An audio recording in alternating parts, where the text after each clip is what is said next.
А как научиться отпускать мысли? Какая практика существует для этого?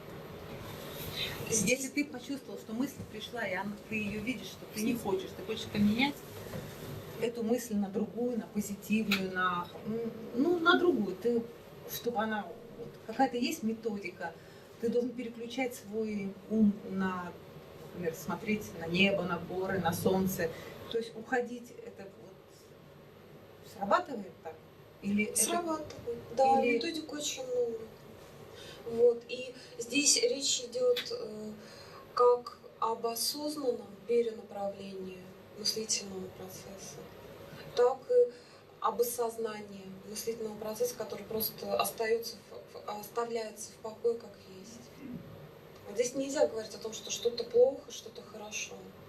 Вот, потому что зачастую у людей бывает так, что если очень перевозбужден ум, особенно на каких-то негативных ситуациях, вы не можете погрузиться в покой, как бы вам не хотелось, потому что он бежит, ему нужно вот это вот движение. И в данном случае как раз очень эффективно будет это как раз переключение на позитивные аспекты, потому что вы не можете полностью отказаться от мысли.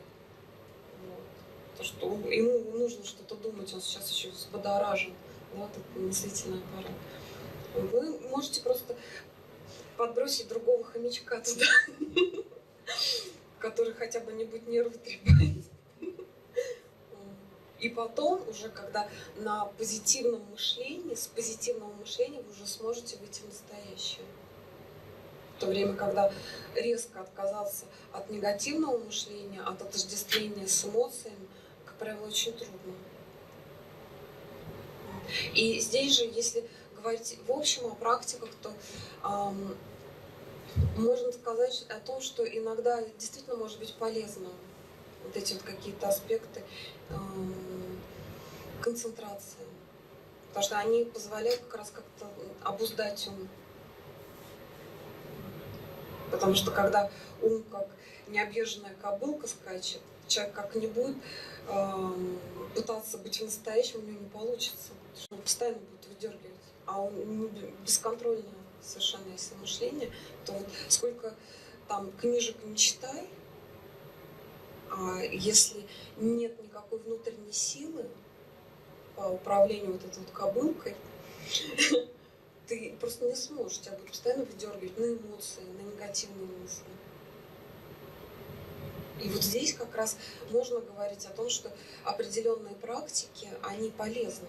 Конечно, нужно понимать то, что это всего лишь просто такие инструменты, что, конечно... Но благодаря им потом можно научиться контролировать свой ум, благодаря этим практикам. Контролировать такое... Ну, по крайней мере, необузданную лошадку, чтобы она так, пошла, по крайней мере, голодной. Чтобы она не мешала. Чтобы она не мешала находиться в покое. Да. Потому что это непростая лошадка, если вы будете пытаться ее контролировать, она будет от этого становиться в 2 раза сильнее. Вот поэтому здесь как бы не все очень просто. И на определенном этапе этот самоконтроль нужно отбросить. И очень часто как раз говорится о том, что нужно уйти от всякой концентрации, потому что потом мысли только усиливаются и так далее. Вот. Но на определенном этапе это, конечно, нужно. Вот именно для обуздания, для того, чтобы ум постоянно не выдергивал из настоящего. Но как только он перестает вас постоянно отвлекать выдергиванием, эту концентрацию надо отпускать и переключать на именно вообще становление наблюдения.